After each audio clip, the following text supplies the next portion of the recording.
Muito boa tarde. Eu gostaria inicialmente de agradecer o convite, parabenizar o Ministério Público Federal, o Ministério Público do Estado do Rio de Janeiro, a USP, a OAB, as organizações todas que organizaram, é meio forte, né? Que participaram da concepção deste evento. Realmente é uma coisa que eu acho muito importante. Nós estamos aqui. Lamentavelmente, eu não pude comparecer ontem, mas hoje, no dia de hoje, aprendi muita coisa.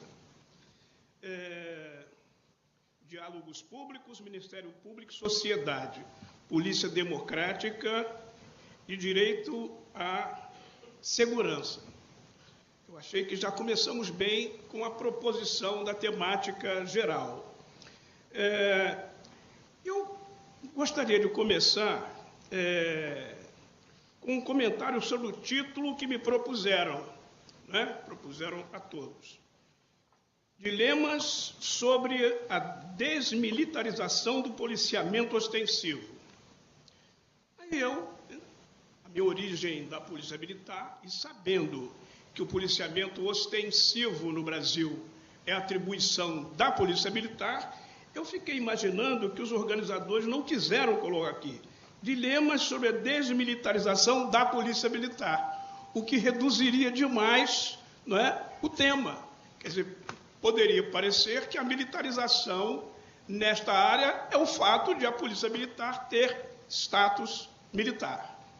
Então, eu resolvi, tomei a iniciativa, com permissão, data vênia, né, a palavra adequada para esse ambiente, de mudar o título.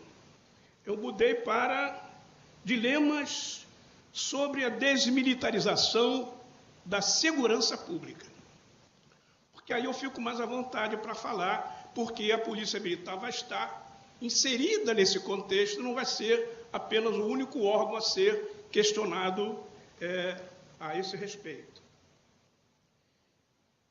Colocando a questão nesse outro patamar, a gente vai se defrontar com dois probleminhas. Primeiro é com a noção de segurança pública. No dia a dia, nas conversas, né, mesmo de pessoas ilustradas, a gente ouve dizer: é preciso mais segurança ali para a rua tal, é preciso mais segurança para aquele bairro. As pessoas, no fundo, estão dizendo o quê? É preciso mais polícia. Ou seja, nós acabamos cristalizando a ideia de que segurança pública é sinônimo de polícia. E eu acho que isso aí, né, é algo que a gente precisa abandonar. Nós precisamos refletir muito sobre essa ideia. E uma outra coisa é você falar em desmilitarização sem antes tentar entender o que é militarização. Como é que eu vou desmilitarizar uma coisa que eu não sei o quê? Qual é o conceito que nós temos de militarização da segurança pública? E a doutora Débora resolveu o meu problema. Porque ontem à noite eu disse assim, gente, há uma tendência muito grande de se falar na militarização da segurança, colocando sempre a Polícia Militar. E vocês vão me desculpar, apesar de toda a minha trajetória na academia, mas a minha origem é a Polícia Militar. Então, eu digo, eu tenho que falar sobre isso, mas não pode parecer que é uma posição somente corporativa. É um pouco, mas não é somente corporativa. Então, preciso colocar a coisa em outros termos. Então, o que é militarização? Nós tivemos aqui, não é, um regime militar. A sociedade foi militarizada naquele momento. Nós tivemos, por exemplo, mesmo antes do regime militar, a segurança pública no Brasil, em vários momentos, ela foi dirigida por generais do Exército. As polícias militares comandadas por coronéis, por generais do Exército. A instrução da Polícia Militar, eu mesmo, a instrução da Polícia Militar era a base da instrução da doutrina militar, informações e contra-informações de natureza militar. Então, e além disso, isso ficou mais ou menos impregnado na nossa sociedade, não só na polícia. Então, em 1996, e a minha amiga Jaqueline Muniz estava me lembrando ali que ela passou para um aluno dela um texto que eu escrevi há 26 anos. Militarização ideológica da segurança pública. Ou seja, eu já naquela época, na ativa da Polícia Militar, eu tinha essa preocupação com a militarização ideológica da segurança pública, não da Polícia Militar só, o que é uma verdade também. Seria um contrassenso você estar numa sociedade que, até certo ponto, é militarista, e você ter uma polícia militar civilista. Até Rui Barbosa não aguentaria essa. Bom, então eu vou mais adiante passar a técnica.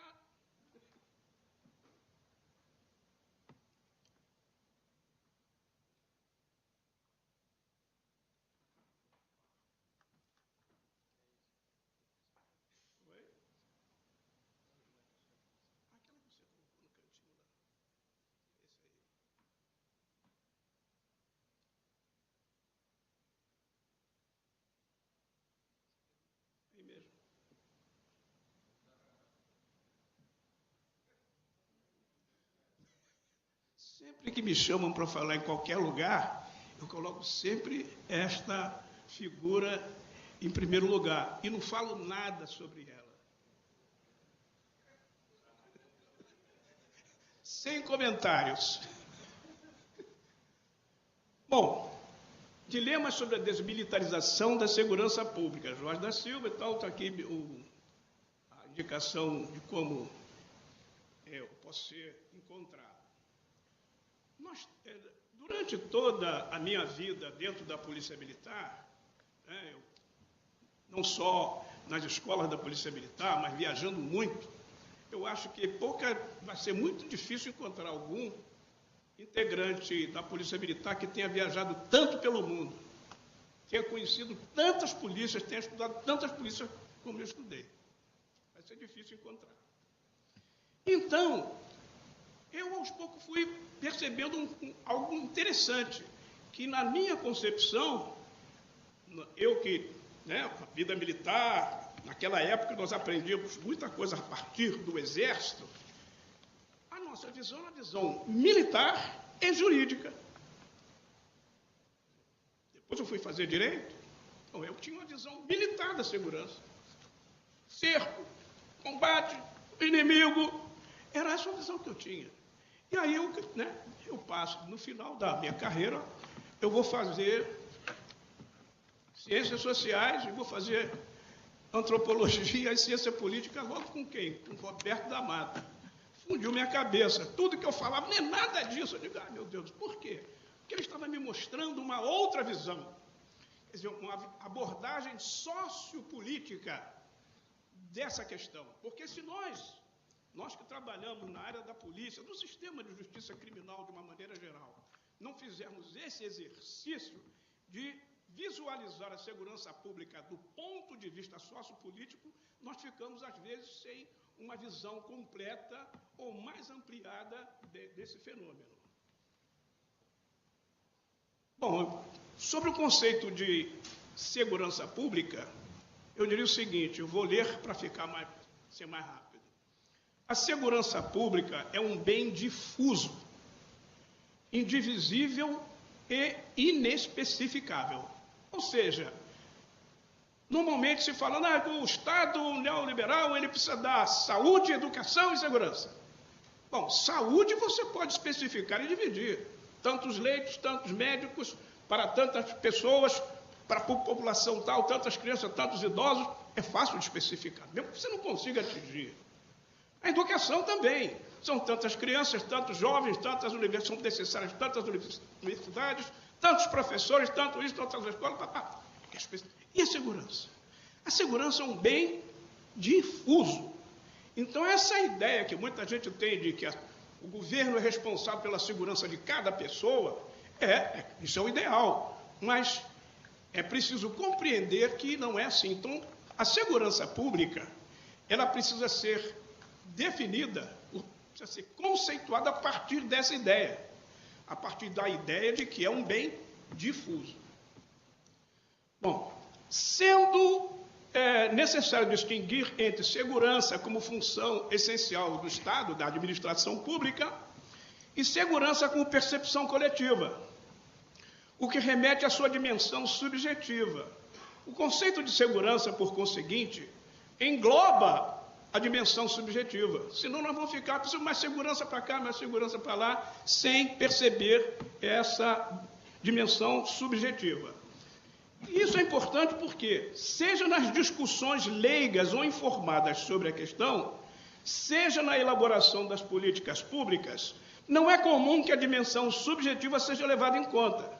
Daí, em vez da pretensão estatal de prover, aspas, segurança a todos os cidadãos, indistintamente, a todo tempo, em todo lugar, apenas com a ação da polícia e demais instituições do sistema de justiça criminal, o poder público há de se colocar, sim, como provedor do serviço de segurança, mas também, e sobretudo, como coordenador dos esforços dos diferentes setores da sociedade contra a insegurança. A insegurança pode ser medida, sim, porque nós temos dados estatísticos, nós temos dados que podem indicar onde nós precisamos alocar mais recursos ou menos recursos. Então, a insegurança, ela é especificável, ela pode ser medida.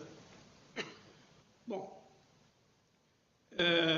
o que significa reconhecer que a insegurança não se reduzirá somente com os meios usuais, porém ter como certa a viabilidade de fazê-lo de forma mais racional em termos objetivos, diminuição dos riscos e perigos reais, e subjetivos, diminuição do medo, com a inclusão de outros meios não usuais de que se podem valer o Estado e a sociedade. Então, isso não é uma definição, é apenas uma proposta de reflexão para que nós possamos, a partir daqui, construir uma noção de segurança pública que não fique presa à ideia de mais polícia, menos polícia. E o conceito, então, em vez de desmilitarização, nós podemos partir do que seja militarização. Né? Eu faço aqui abro um parêntese. Muita gente pensa, muita gente não, algumas pessoas pensam que foi Hitler que implantou o militarismo na Alemanha. E Hitler foi eleito. E a sociedade alemã era uma sociedade de caráter prussiano, ou seja, militarista. Então, Hitler encontrou o militarismo lá e deu a sua feição. Quer dizer, então é preciso compreender que essa história de o militarismo é dos militares, não, é preciso compreender que, antes de nós falarmos em desmilitarização, nós temos que verificar o que é que está militarizado na sociedade. E por isso que eu falei naquela hora que a doutora Débora falou, nós temos que desmilitarizar a vida, ela foi mais longe. Porque eu estava pensando só em desmilitarizar pelo menos parte da sociedade. Por militarização da segurança pública, refiro-me à militarização ideológica, ou seja, a transposição para a área da segurança pública das concepções, valores e crenças da doutrina militar das Forças Armadas, acarretando no seio da sociedade, a ideologia não atinge só os policiais, a cristalização de uma concepção centrada na ideia de guerra, quando se tem um inimigo declarado ou potencial a ser destruído ou neutralizado com a força. Exemplos, as táticas dos cercos, das blitzen, das tomadas e ocupações de territórios. Quem não se lembra da tropa içando a bandeira do Brasil no alto das favelas, ditas pacificadas, com a presença do ministro da Defesa, do governador do Estado, hasteando a bandeira com tropa formada, banda e tudo. Como se estivesse conquistando um outro país. Nós precisamos refletir sobre isso. E, além disso, nós temos o complicador de que perigosos, além disso, né? Com a aprovação da mídia, em grande parte da sociedade, esse hasteamento, essa pompa toda, ocupamos a favela tal, tiramos os traficantes, troço meio heróico, né? Coisa maravilhosa. E aí, a mídia e grande parte da sociedade comemorando isso, para meu desespero. Bom, perigosos ou adversos serão também grevistas e manifestantes. Esses não serão pessoas...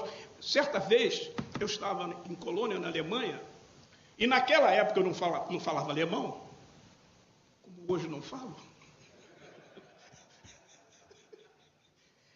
E aí, nós íamos passeando pela rua, eu e mais 2 colegas, aí uma passeata, eu estou falando de 20 e tantos anos atrás, uma passeata, e a passeata vinha guarnecida por policiais. Eu digo, tem alguma coisa errada aí. Nós tínhamos aprendido na PM que passeata é para acabar no cacete. Passeata era para acabar, era para ser, era desordem. Passeata, naquela época, ainda hoje é, né? Passeata era sinônimo de desordem. E nós existimos para manter a ordem, para restabelecer a ordem. Então, eu fiquei achando aquilo estranhíssimo, meus colegas também. Quando chegamos na academia, havia um rapaz que falava inglês, Dieter. Aí eu pergunto, escuta, vem cá, aquilo é a passeata dos verdes. Verde? Olha, verde, o que é verde? Eu sabia lá o que era verde naquela época. Ou seja, enquanto nós aqui estávamos ainda lutando contra valas de esgoto, eles estavam lá lutando pelo ar que respiravam. Então, essas diferenças são diferenças importantes para a gente analisar também o quadro da segurança pública. Eu vou pular isso aqui. Nós temos aí essa questão das drogas. Eu tenho certeza que a doutora Julita Lengruber e o delegado Zacconi, que passaram aqui, devem ter tocado nesse assunto. Nós temos aí uma guerra. Uma guerra que não foi inventada pela polícia, nem pela polícia militar, nem pela polícia civil, nem pela polícia federal. Essa guerra não foi inventada pela polícia, ela foi só jogada nessa guerra para matar e morrer. E o nosso representante aqui da Human Rights Watch, ele chegou e falou uma coisa muito clara sobre a quantidade de pessoas mortas pela polícia. Esse ano, até o mês passado, foram mortos 100 policiais militares. Então, nós temos aqui uma fábrica de fazer defunto. Uma fábrica de fazer defunto. Só para vocês terem uma ideia de como isso é grave, eu era chefe do Estado-Maior-Geral da Polícia Militar. Era subsecretário de Estado da Polícia Militar, era uma secretaria. Obrigado. A Polícia Militar era uma secretaria e nós tínhamos, não é? Toda vez que morria um policial militar, estou falando de 24, 25 anos atrás, toda vez que morria um policial militar, os policiais militares, o sepultamento de um policial militar obedece ao mesmo ritual do Exército. Nós somos forças auxiliares, reserva do Exército Brasileiro. Então, você tem que ter a bandeira nacional, você tem que ter um capelão que vai lá, né, participar, você tem que ter uma tropa que vai dar a salva de tiros, você tem que ter uma outra guarnição, isso, o corneteiro para dar o toque de silêncio, tudo isso. Então, morreu um policial, chama lá o corneteiro do batalhão tal, chama o outro, reúne aí. Os policiais começaram a morrer em escala. Aí nós tivemos que fazer o quê? Um plantão para os enterros. É assim até hoje. Gente, como é que a gente naturaliza isso? Aí fica de um lado a sociedade, né, com todos os mortos pela polícia, e do outro lado a família dos policiais militares, civis. E as pessoas vão naturalizando isso e pedindo mais mortes. Bandido bom é bandido bom. Fizeram uma pesquisa, deu quase 70% da população apoiando essa ideia. Então, eu trouxe esse gráfico aqui para mais ou menos tentar entender o seguinte: nesse contexto de guerra às drogas, o que se quer? Hoje nós temos uma situação indesejada, que é essa que está aí. O Brasil é a maior matança do mundo, não sei se sabem todos. O Brasil é campeão mundial da matança por assassinatos. No Brasil, mata-se mais do que na Índia, que tem 1 bilhão e 200 milhões de habitantes. Então, nós vamos continuar com essa fábrica da morte? Ah, mas as drogas? Não, sim. Então, as drogas é que vão orientar todas as políticas de segurança no Brasil e no estado do Rio de Janeiro. Então, se você tem uma situação indesejada, você quer chegar a uma situação desejada. A minha pergunta é: Qual é a situação desejada no Brasil? E eu especifico mais, no Rio de Janeiro, que se quer chegar com essa guerra às drogas. Qual é a situação desejada? Ninguém pensou nisso, é o que me parece. Porque não se vai negar, pelo contrário, isso é uma bola de neve. Mais matança, mais gente usando, mais gente traficando, mais gente ficando rica, mais traficantes se empoderando, comprando armas e dominando a sociedade.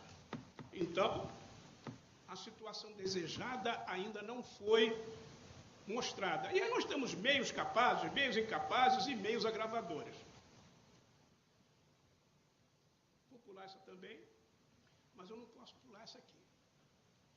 Essa aqui é a pedagogia militarista de pessoas de grande influência na sociedade, com as suas bravatas para se mostrarem poderosas e que elas lutam contra o crime e que fazem e que tudo, induzindo os policiais à truculência. Exemplo 1. Atira primeiro e pergunta depois. Frase que teria sido proferida em 1995 pelo secretário de Segurança Pública. Um ato do governador, estou falando de 1995, um ato do governador instituiu as gratificações e promoções por bravura. A gratificação ficou conhecida como gratificação faroeste, um incentivo ao confronto. Quer dizer, você tem um governador que acha uma lei dessa, quer dizer, empurrando os policiais para o confronto, o que nós podemos esperar dos policiais? Que vão partir para matar, para fazer qualquer coisa para ganhar a gratificação. Exemplo 2. Nosso bloco está na rua. Se tiver que ter conflito armado, que tenha. E se alguém tiver que morrer por isso, que morra. Nós vamos partir para dentro. Não tem conversa. Palavras de outro secretário de Segurança Pública em 2003. Tudo isso publicado no jornal, na televisão. Imagine como é que essas mensagens não são decodificadas lá na ponta pelo soldado, pelo cabo, pelas pessoas que estão executando na rua. Mata quem tiver que matar. Frase do prefeito do Rio de Janeiro, proferida em 2003, vocês estão procurando saber quem é o prefeito, explicando como faria se fosse o governador diante de uma rebelião em presídio, como acontecido em 2002 em Bangu 1. Mata quem tiver que matar. Exemplo 4. Não se faz um omelete sem quebrar os ovos. Secretário de Segurança Pública, em maio de 2007, justificando as 19 mortes de uma só vez na favela da Vila Cruzeiro, as quais se somavam às 23 outras mortes ocorridas nos 2 meses anteriores no mesmo local. O secretário esteve, nessa época, ele compareceu a uma casa noturna na Zona Sul. Quando anunciaram a presença dele, ele foi aplaudido de pé. Por quem? Eu estava na UERJ, onde sou professor, tomando um cafezinho com uma outra professora, aí passa na televisão aquela invasão do Alemão de 2010, né? Os traficantes correndo e tal, o helicóptero. Ah lá, professor, aí não me chamaram de... agora, por que ele não atira e mata todo mundo? A professora, colega. Por que não mata todo mundo?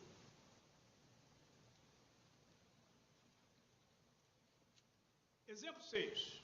Você pega o número de filhos por mãe na Lagoa Rodrigo de Freitas, Tijuca, Meier e Copacabana. É padrão sueco. Agora pega na Rocinha. É padrão Zâmbia, Gabão. Isso é uma fábrica de produzir marginal. Governador do Estado defendendo a legalização do aborto como forma de reduzir a violência, outubro de 2007. Quero dizer para todos aqui que isso aqui está pronto já há alguns anos. Não foi aprontado para essa apresentação, não. Coincidência. Eu ia até tirar o nome das pessoas, esqueci. Não, ia mesmo. É uma política correta. Olha só quem disse isso. É uma política correta. Temos que partir para o confronto. Isso dá um desconforto para os acadêmicos, mas faz parte do jogo democrático. Ministro da Defesa, o chefe das Forças Armadas, em defesa da política de confronto do governo Cabral, à época. Exemplo 8. A PM é o melhor remédio contra a dengue. Não fica um mosquito em pé. É o SBPM, o melhor inseticida social. Comandante da capital em abril de 2008, após a operação no Complexo do Alemão, na qual 9 homens tidos por bandidos, entre eles um menino de 12 anos, foram mortos. O Rio vivia uma epidemia da dengue e a polícia era questionada pelo aumento do número de autos de resistência. Exemplo 9. Sem esquecer a legalidade e legitimidade, é hora de botar a mão no fuzil e cair para dentro. O mesmo comandante, em 21/10 de 2009, ao falar para cerca de 200 policiais no batalhão de Olaria. Mídia. Um ataque, aquele ataque ao qual me referi, né, que morreram 19 de uma vez só, depois que tinham morrido 23 em 2 meses anteriores, a revista Época publica um ataque inovador. Mataram 19. Bom, conclusão. Tornar a segurança como um bem difuso. Tomar a segurança como um bem difuso para construir uma conceituação mais adequada. Reconceituar segurança pública, mais ou menos com a indicação que eu dei aqui. Reconceituar militarização, desmilitarização, para que nós não caiamos na armadilha de achar que desmilitarizar a segurança é apenas mudar o nome da PM. Né? Eu, por exemplo, passei em revista a Guarda Civil Espanhola, chefe de uma delegação brasileira, passei em revista a Guarda Civil Espanhola. O que é a Guarda Civil Espanhola? Uma organização militar. Organização militar.